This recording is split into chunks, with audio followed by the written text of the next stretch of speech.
안녕하세요. 2025년 12월 11일 미국 증시 브리핑 시작하겠습니다. 간밤 미국 증시는 전반적으로 견조한 상승세를 보였습니다. 연준이 무려 3회 연속 금리 인하를 단행했는데 시장은 왜 이렇게 환호했을까요? 특히나 이번 인하 조치가 시장이 예상했던 것보다 다소 신중한 소위 매파적 인하였다는 점을 고려하면 더욱 의아합니다. 심지어 연준 위원들은 2026년에는 단 한 차례만 금리 인하가 있을 거라는 기존 전망을 그대로 유지했거든요. 추가 금리 인하에 대한 기대감이 낮아졌는데도 불구하고 채권과 주식이 동반 상승하는 기현상이 벌어진 겁니다. 이 부분이 정말 중요한데요.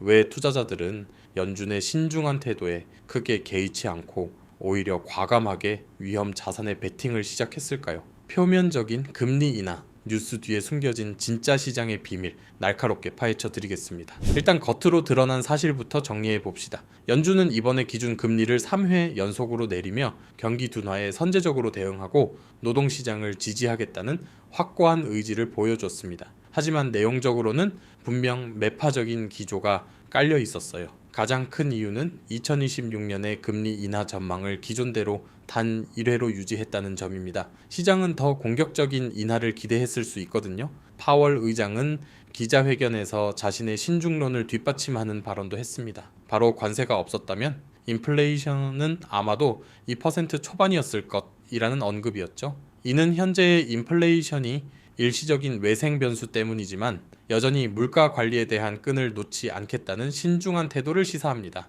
즉 연준은 시장을 지지하되 오버슈팅은 경계하는 균형 잡힌 신중론을 편 것이라 볼 수 있습니다. 오늘 분석의 핵심, 숨겨진 게임 체인저를 공개할 시간입니다. 증시가 매파적인 해도 폭등한 진짜 이유는 바로 연준이 은행 지급 준비금 확충을 위한 신규 국채 매입을 승인했다는 소식 때문이었습니다. 이게 왜 그렇게 중요할까요? 이 조치는 단순한 금리 정책이 아니라 사실상 대차 대조표의 확대를 의미합니다. 즉 연준이 다시 시장에 유동성을 공급하기 시작했다는 강력한 신호로 해석되는 거죠. 인터랙티브 브로커스의 호세 토레스도 이 점을 강조하며 대차 대조표가 다시 확대되기 시작할 것이란 소식은 분명 환영할 만한 이유이며 향후 기준 금리 인하 폭이 제한적일 거라는 우려를 상쇄하고도 남는다고 분석했습니다. 금리 인하 속도가 느리더라도 시장의 돈이 풀리기 시작한다면 그것이 위험 자산에 훨씬 더 큰 호재가 된다는 투자자들의 논리가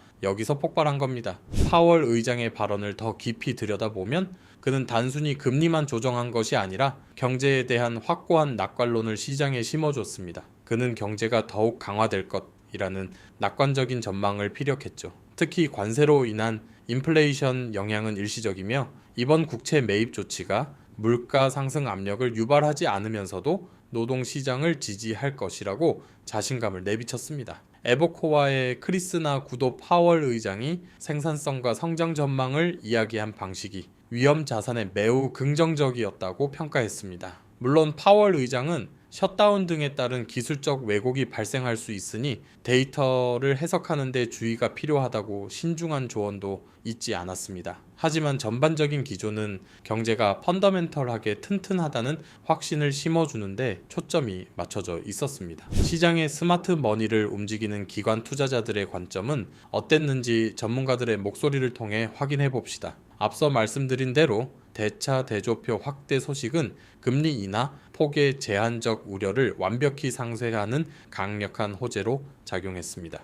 클리어 브리치 인베스트먼트의 제프 실추는 투자자들이 곧 이을 연준 의장 교체 등을 고려해 연준의 신중론자들 전망을 무시하고 있을 수 있다고 해석합니다. 이는 결국 투자자들이 단기적인 금리 인하 속도보다는 유동성 공급이라는 장기적인 추세 변화와 경제 성장 가능성이라는 더 큰 그림에 집중하고 있다는 방증입니다. 요약하자면 전문가들은 매파적 금리 인하는 단지 노이즈일 뿐이며 연준의 유동성 지원이라는 본질적인 변화가 투자를 지속해야 할 결정적인 근거라고 입을 모으고 있는 상황인 것입니다. 그렇다면 이 대차 대조표 확대가 우리 투자자들에게는 어떤 의미로 다가올까요? 이는 단순히 은행 지급 준비금을 확충하는 기술적 조치를 넘어 시장에 풍부한 유동성 환경을 조성한다는 점에서 가장 중요합니다. 유동성이 확대되면 자연스럽게 시장의 리스크 선호 심리가 자극됩니다. 투자자들이 안전 자산 대신 주식과 같은 위험 자산으로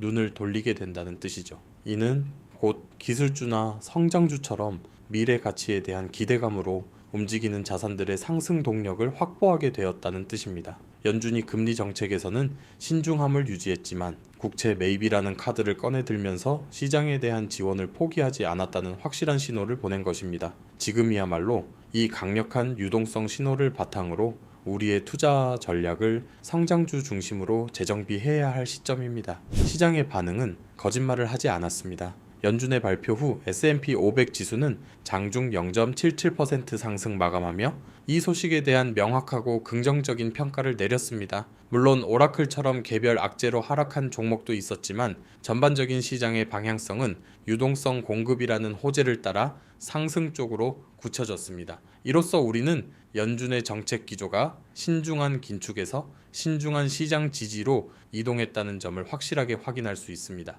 이제 투자자들은 단기적인 금리 인하 폭에 연연하기보다 연준이 제공하는 유동성 환경과 파월 의장의 경제 성장 의지에 더 큰 초점을 맞추고 투자 기회를 탐색해야 합니다. 이 지수가 보여준 강력한 상승 흐름은 우리가 앞으로 나아가야 할 방향을 명확히 제시해주고 있습니다. 결론적으로 이번 연준의 발표는 매파적 금리 인하라는 표면적인 이슈 뒤에 유동성 공급 재개라는 더 중요한 본질을 숨기고 있었습니다. 시장이 주목한 것은 금리 인하 속도가 아니라 연준이 사실상 대차 대조표 확대라는 강력한 유동성 지원 카드를 꺼내 들었다는 사실입니다. 이는 앞으로 시장에 돈이 풀리면서 위험 자산의 투자 심리를 자극하는 유동성 장세의 문이 열렸음을 시사합니다. 경제 기반 강화에 대한 파월의 낙관론까지 더해져 우리는 매우 합리적이고 설득력 있는 긍정적 투자 근거를 확보했습니다. 이 강력한 유동성 신호를 바탕으로 여러분들이 성공적인 투자를 이어가셨으면 좋겠습니다.